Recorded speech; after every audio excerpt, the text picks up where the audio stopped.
हमारे ओपीडी में जो मैक्सिमम पेशेंट आते हैं उनका एक ऑलवेज क्वेश्चन होता है कि डॉक्टर हमें नी का ये प्रॉब्लम है और शोल्डर का ये प्रॉब्लम है, इसके लिए हमें सर्जरी के अलावा आप कोई ऑप्शन दे सकते हैं क्या?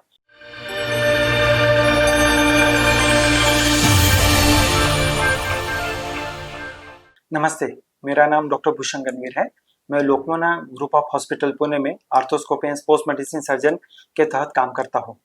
तो मुझे आपको बताते हुए ये काफ़ी खुशी होती है कि अगर हमारे नी के या शोल्डर के बहुत से प्रॉब्लम अगर आप अर्ली स्टेजेस में आपके ऑर्थोपेडिक सर्जन के पास जाते हैं तो शायद हो सकता है कि हम आपके जो प्रॉब्लम है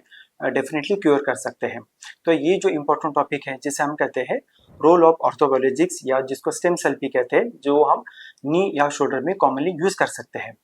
बहुत से पेशेंट को ये सवाल होता है कि सर हमें इसके लिए एडमिट होना पड़ता है, इसका खर्चा कितना होता है?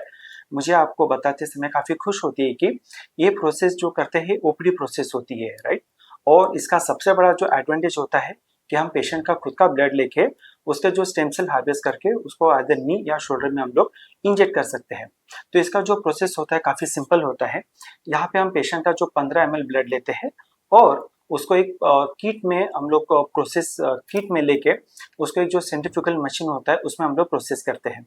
ये प्रोसेस को हार्डली 5 मिनट्स लगते हैं और 5 मिनट प्रोसेस करने के बाद उसका जो पीआरपी जिसको प्लेटलेट रिच प्लाज्मा हम लोग कहते हैं वो तैयार हो जाता है और उसके बाद अंडर असेप्टिव प्रिकॉशन और अंडर लोकल एनेस्थीसिया हम लोग नी या शोल्डर के जो अलग अलग प्रॉब्लम है उसके लिए हम लोग इसको इंजेक्ट कर सकते हैं।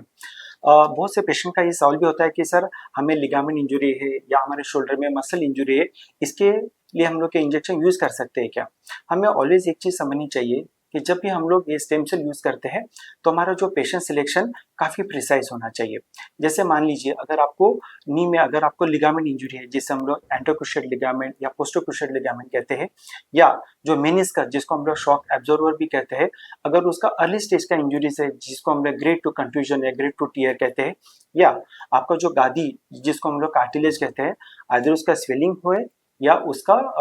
अर्ली स्टेज और डिजेनरेशन है, ऐसे डिफरेंट इंडिकेशन के लिए हम लोग ये स्टेम सेल यूज़ कर सकते हैं। जब हम लोग शोल्डर के लिए बात करते हैं तो जो हमारा जो मेन मसल होता है जिसके कारण हम लोग हमारा शोल्डर मूव कर सकते हैं जिसको हम लोग रोटेटर कफ कहते हैं, अगर वो पार्शियली टियर होगा तो उसके लिए भी हम लोग के इंजेक्शन यूज़ कर सकते हैं। अगर उसको हम लोग समराइज करें तो स्टेम सेल मेनली हमें नॉट ओनली हीलिंग के लिए काम करता है बट ऑल्सो जहाँ पे रीजनरेशन के लिए हमें इसका जरूरत होता है हम लोग वहाँ पे भी यूज़ कर सकते हैं। बहुत से पेशेंट हमें ये पूछते हैं कि सर इसके क्लासिकल इंडिकेशन हम लोग इसको ब्रीफ में डिस्कस कर सकते हैं क्या? मैं कहूँगा हाँ बिल्कुल। जहाँ पे अगर आपका नी का या ऑपरेशन हुआ है, जहाँ पे हम लोग आपका एंटरक्रूशिएट लिगामेंट या पोस्टरक्रूशिएट लिगामेंट को अगर हम लोगों ने रिपेयर किया है,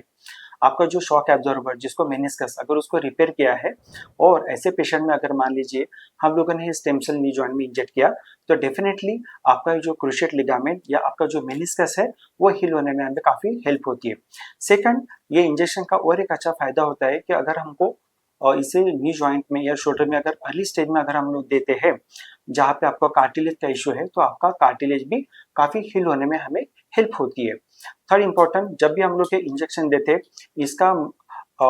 इंडिकेशन या इसका यूज़ बस टिश्यू को हील करना या टिश्यू को रीजनरेट करने के अलावा हमारे जो पेन और स्वेलिंग है ये भी काफ़ी कम होता है और जिसके कारण हम लोग हमारा जो नॉर्मल एक्टिविटी जल्द से जल्द शुरू कर सकते हैं। तो जैसे आपने देखा कि ये प्रिपरेशन करने के लिए हमें 5 मिनट्स लगता है एंड इसको नी और शोल्डर में जब देते हैं तो इसको हार्डली 5 to 10 मिनट्स लगता है। तो इसका मेन एडवांटेज ये होता है कि हम आपका ब्लड लेके आपका ही टिश्यूज में इसको इंजेक्ट करते हैं जो आपके सेल्स होते हैं। तो सबसे बड़ा एडवांटेज ये होता है कि इसका कोई डिसएडवांटेज नहीं होता है। नंबर एक, ये हार्डली 5 मिनट का प्रोसीजर होता है और इसमें आपको कुछ एडमिशन का जरूरत नहीं होता है और इसमें कुछ आपको मेडिकेशन लेने का जरूरत नहीं होता है, ओपीडी प्रोसेस होता है। तो मुझे लगता है कि अगर आप प्रॉपर